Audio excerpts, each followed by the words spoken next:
Hello, good morning. I hope that you're all well and that you've had a good week. I'm a day early and there's a funny story behind why, although this could have ended in tears and great disappointment. In the week ahead, Linda and I are travelling to Phoenix to attend the Attic Needlework Summer School. Tuesday of this week, I sent Linda a text message, 7 more sleeps, ! And Linda sent me back a text message, 6 more sleeps, ! So I thought, oh, Linda can't be counting tonight. Anyway, later on that day, I rang Linda because we chat most days. I said, Linda, I think we've got 7 nights. She goes, no, Nicola, it's 6 nights. I said, well, are you not counting tonight? And she said, yes, she said it's 6 nights. I said, but Tuesday to Tuesday, that's 7 nights. She goes, Nicola, we're meeting on Monday. I go, no, Tuesday, we're flying Wednesday. She said, Nicola, we're flying on the Tuesday. I said, Linda, we're flying on August the 15th. She said, yes, she said, that's a Tuesday. I said, but we always fly on Wednesday. So I went, hey Siri, what day of the week is August 15th? And Linda went, hey Alexa, what day of the week is August the 15th? It's Tuesday, the 15th of August, 2023. Thank you, Siri. I had the day of the week muddled up. I knew we were flying on August the 15th. Could you imagine getting to the airport a day late? Oh my God. That would have been a disaster. But there we are. We remembered, or I remembered after this conversation, that the reason we're going a day early to our normal routine, we normally fly out on a Wednesday, was that when we went to book this, we booked a package with British Airways where we get our flights and our hotel all in one package.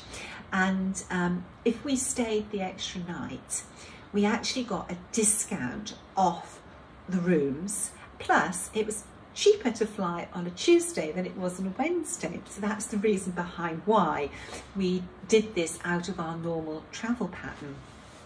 Oh God, there we are. Makes me feel all peculiar thinking about missing a plane. I'm always the person who's there, like, you know, extra early for everything. Tuesday was quite a day actually, because when I woke up Tuesday morning, I had so many people had contacted me overnight about the tote bags, and I think that what had happened, that on Monday people started to post on social media that they had received their bags, and I woke up to so many requests for more tote bags. Now, I only said last Tuesday that I would do the tote bags again, but it wouldn't be until next year, and the reason behind that is I've got a lot of new exciting products coming, plus I've got the Great British Sampler Weekend 2023, and I've got my workshop at Hobby House Needleworks, and I've got all the next boxes to assemble and put together, so I've got a heavy workload. Anyway, I'm a needleworker. I know what it feels like to be disappointed when you want something and you can't get it. So what I did on Tuesday, I rang the company that make these products for me, and I said, is there any way that you can do another batch of these for me? And when I talked to them, we came up with a solution. One of the new products that are coming out, I have a slot in their work schedule built into their schedule for, you know, putting that product together. So what we've done is we've taken that product and put it to the back of the queue, and we've slotted in a reprint of the tote bags. So we will have more tote bags. I should have them just after I get back from the Great British Sampler Weekend, which is the first week of October. So they will be shipping sort of sometime towards the end of the first week of October. They are on the Hands Across the Sea Samplers website now under Needlework Accessories. There are a good supply of them there now. I have made sure that there are some there for my Flosstube followers that aren't on social media. So get to the website now and place your pre-order. Okay, so the tote bags. Everybody is familiar with this sampler. This is the beautiful Margaret Ferguson, but I'm being asked about these two samplers. Aren't they gorgeous? Absolutely fabulous. Now these are special samplers, and I know that you're itching to stitch them. Martha will be releasing end of October, beginning of November. She's all done ready, and Hannah will be releasing in the spring of next year. They are beautiful, and that's why I chose those samplers for these tote bags. Even non-needleworkers love them. I gave a group of my friends the tote bags, and they have loved using them. Their comments were that they were sturdy, they're strong, and they also liked the fact that they had those nice wide gussets in, so they could put a lot in the bags. Plus they liked the fact that they could fold the bags up to keep in their own sort of like smaller bags. It's really lovely to have feedback so positively on the bag. So thank you to my 3 buddies. Those girls lead me astray sometimes. Okay, so talking of beautiful samplers, Sarah Rinder. A lot of people have posted this week that they've received supplies, and Becky posted her finish of Sarah, and I've got Becky's permission to show her finish. Isn't it lovely? I really like seeing people take a sampler and make it their own, put their own twist on it. And I always thought that this centerpiece would make a beautiful oval sampler, although I would also be terribly torn about not stitching this beautiful border and these bouquets, which I adore as well. When you see a sampler, don't think you have to stitch all of it. Use it as a pattern reference. Take out the elements that you want. Even though Becky's only stitched the centre, Becky might use this beautiful bouquet of flowers to stitch as a pincushion and get multiple finishes out of the one booklet. Anyway, thank you, Becky, for allowing me to share your photograph. I loved what you did. I also want to say thank you to everybody who has purchased Eliza Fitch. This little sampler has been amazingly popular. She is a sweetheart, and again, I'm always so touched about the response to our releases, so thank you. With Eliza, her verse is over 1, but within her booklet, you have an optional graph where this verse is charted over 2. So if you're an Ada stitcher or you don't like stitching over 1, this is still available for you to be able to stitch. I'd like to talk about my Potoky floor stand. I am so impressed with this. I really, really, really like it. Everybody knows how much I love my Millennium frame and floor stand. This is the equivalent to, you know, my joy in the product, but for a hoop. Now, I've really been putting this floor stand through its paces because I've been recording some stitch tutorial videos, and I use this for my setup. It's just so stable, so flexible. It's just been really, really great. Now, you can use this to your side or to the front, but for filming my stitch tutorials, it was much better to have this at the front and my camera this way. And in my stitching nest, because my stitching nest is set up for my floor stand and Millennium frame, which you work in front of, it just seemed quite natural to me to work with this in front because my big light is there. This is so stable, it really is. Nothing worse than, you know, you're trying to stitch, especially on 56 count, and it's moving.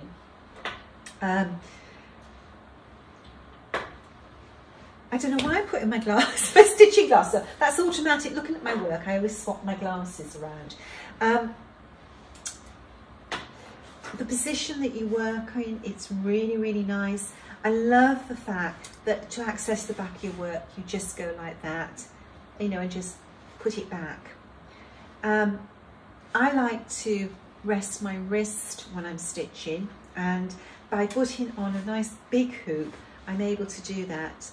I stitch two-handed, and I do like to do that. So I'm resting my wrist on the frame, and this, you know, this stand is supporting all of that. I just can't say how wonderful it is. It is expensive, but once you start to use it, you can see why it's so expensive, the way it's made, the design, and just, you know, it's just a very high quality product. Anyway, I thought I would just sort of mention that because I've had time to use it now since I first showed it when I put it together after it arrived. Sorry about that. Ray was calling me to go and help him. I've lost my train of thought about where I was in this floss tube. I want to talk about some samplers that have arrived this week. This little sampler might look quite sort of nondescript, but why I was attracted to this sampler was two reasons. The first reason was the verse. Do everything in its proper time. Keep everything to its proper use. Put everything in its proper place. I just love that. Now, this was stitched by Maria Ward, and Maria stitched two samplers. The other sampler is this one. And it says, the loss of gold is much, the loss of time is more, but the loss of Jesus Christ is such as no man can restore. Maria Ward, 1839. But it says English Bickner. Now, English Bickner is somewhere I know. You have English Bickner, you have Welsh Bickner. One is one side of the Wye River, the other one is the other side. So one is in Wales and one is in England. And this is near Ross-on-Wye. And when we were growing up as children, Ross-on-Wye was a favourite destination on a Sunday afternoon, and to go out to Simmons Yacht, and we always used to have these fabulous English afternoon teas there after a walk along the river. It was something, I think my parents, reading between the lines, used to do a lot of courting in that area. So it was always somewhere that they loved to go for a drive, have a walk along the river, have afternoon tea. They must have done a lot of courting that way. Anyway, I couldn't resist acquiring these two samplers. English Bickner will definitely be stitched and on my red wall quickly. Now, with the samplers came these very old letters, and it says Miss Maria Ward, 1825 to 1864, born in Chepstow to James Ward and his wife. She was married between 1850 and 1856 to George Pearson, an architect of Ross-on-Wye. Maria was George's second wife. The first died in childbirth. There was also a third wife. Mrs. Maria Pearson had 5 children. In 1864, aged 39, she died of scarlet fever together with 2 children and 2 housemates. That's really, really sad. Now, this letter is a lesson. Never, ever trust anybody else's research. always do your own research. This letter was, or these notes, I should say, it's not a letter, it's a typed fact sheet, was compiled in 1972. And 1972, we didn't have Ancestry, you know, the internet wasn't there. Any sort of research had to be done by going through microfiche files or old dusty records. I've researched Maria Ward. She wasn't born in Chepstow. They were close, but not Chepstow. She was born in Bishop's Wood, which is near Ross-on-Wye. She didn't have 5 children, she had 7 children. George had 8 children with his first wife, 7 with her.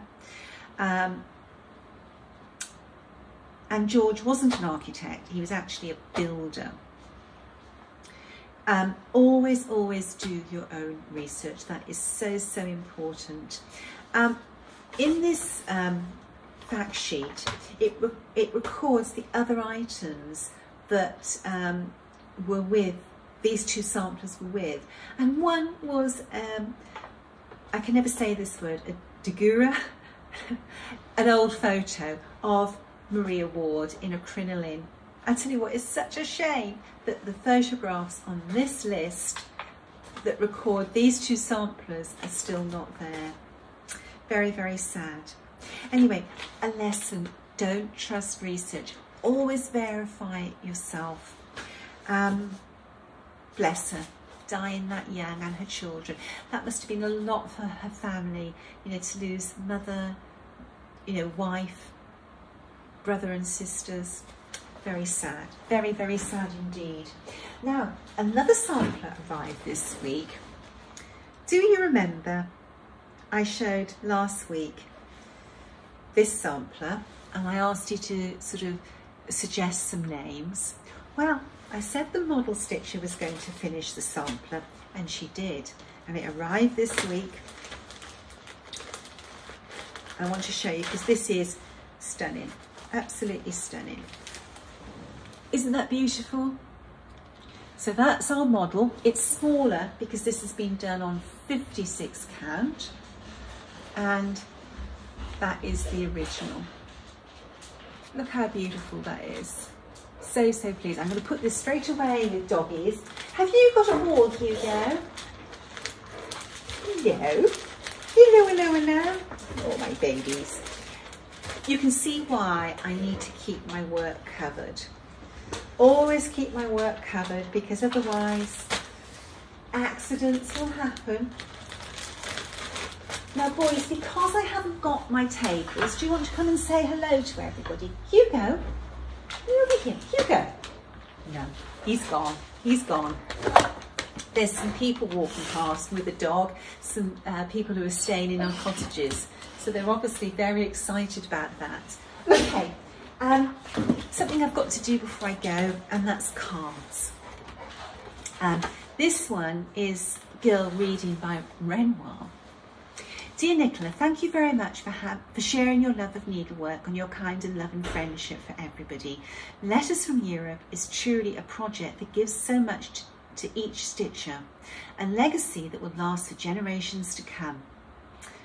When my great-grandfather, several generations back, left his family in Bedfordshire, England, and sailed to the Virginia colony, he was granted permission to bring his crest and heritage designs on his china with him.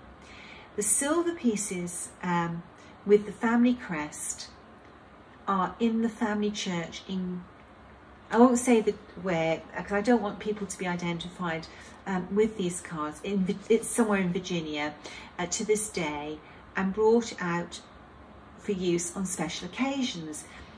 Nearly 400 years later, the china patterns,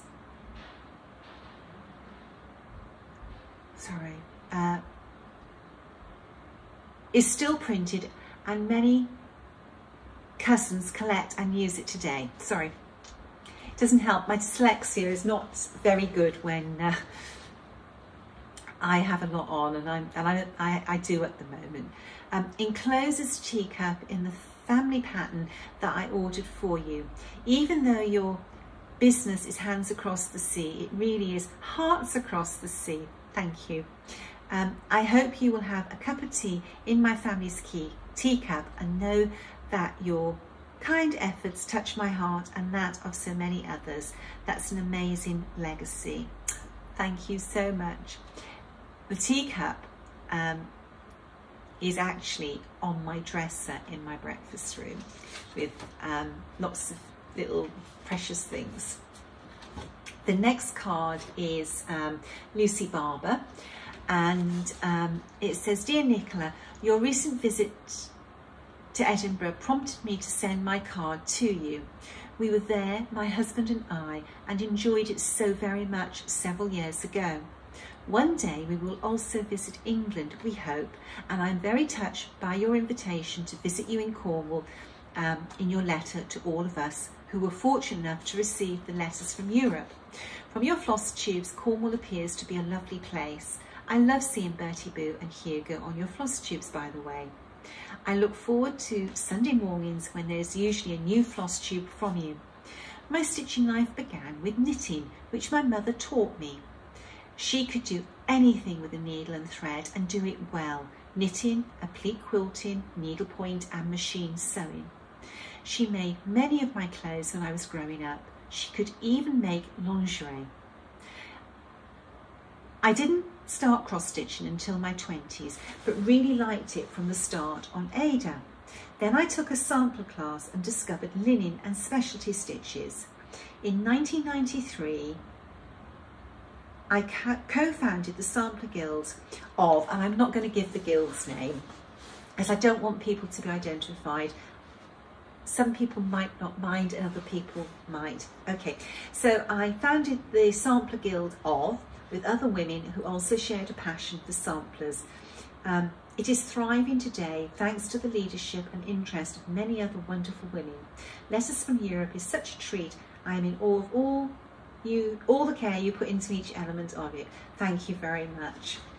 Ah, that's lovely. I appreciate all of these cards.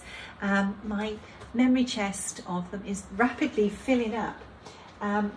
This week a card arrived from New Zealand and one from America. It's lovely seeing where all the cards come from. Some cards, I'm sitting there and the tears are streaming down my face reading them because they touch me in some way. Okay, I suppose I better go and do some work. I've got a lot to fit in. This sort of losing this day in my plans has sort of caused a little bit of sort of like disruption to what I wanted to achieve before I leave to go to the attic. There won't be a video next weekend, so it'll be 2 weeks before you see me, but I do hope to post some photos of our adventure when we go to the attic. Stay well, stay safe. Bye-bye.